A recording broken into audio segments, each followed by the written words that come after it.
Okay, we're in here. This is 8505, and this is a newer variety to the cropland lineup. First year was last year that we looked at it and had a lot of success. It was very consistent in a lot of the yield trials that we've done. It's a little different plant type. It's a little bit narrower. It's got more upright leaves, but it has excellent standability, little lower lignous up because of the finer stalk. One thing about it, it's a really consistent ear, and it does yield well because of that. You can push the populations up a little bit with it, and it's something we're looking at a lot harder now, and I think it's going to be in our lineup for some time to come for a variety that gets good quality as well as a very consistent yield in a lot of situations. Okay, we have 8221 VT3 here. This is a variety that we've had a lot of success. It's a little different than 872, where it actually needs the lighter, higher performing type soils to really maximize its yield.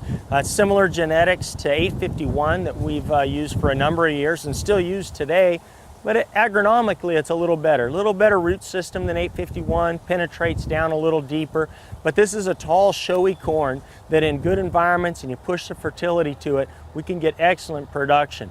And we've won some trials with this corn, and just guys have had a lot of success over the years, and it's a good standby and a good complement for those specialty type soils. Okay, these next two varieties here are 818 and 6818, and they both have the same male. And these varieties here, these are our high grain type varieties. This is where they get their yield. Big, consistent ears, filled all the way to the tip, and you'll find this throughout this field here. This variety, even though it's more of a grain type, it's won the Delta grain trials 2 years in a row, 818 has.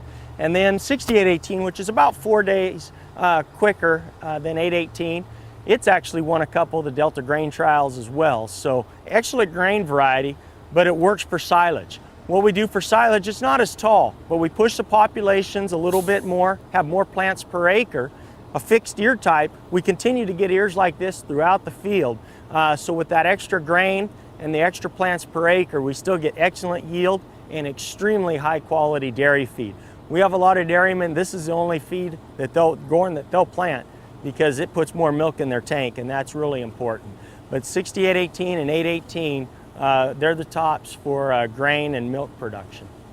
With irrigation water being a much more limited resource today in California, a lot of growers are looking for more shorter season varieties, mid-season varieties that they can maybe save an irrigation or two. And Cropland has the products for them. This here 6695 RH, again, it's got that Herculex trait as well as the Liberty Link, so you can use Roundup, you can use Rely herbicide, and we're also going to get a little earworm suppression with this trait. But this variety here is a big, tall, growthy corn that we can get a lot of production off of, full season production, in only a 113-day variety. So it does have a fit for those shorter season. Move here, we've got 6331. This is only a 111-day corn. It's one that we can push the populations, has good grain yield, and very good plant health. It has good stay green ability and can really perform, especially if you push the nitrogen to it with that extra plant populations. We can really pick up some good yield and some good grain content.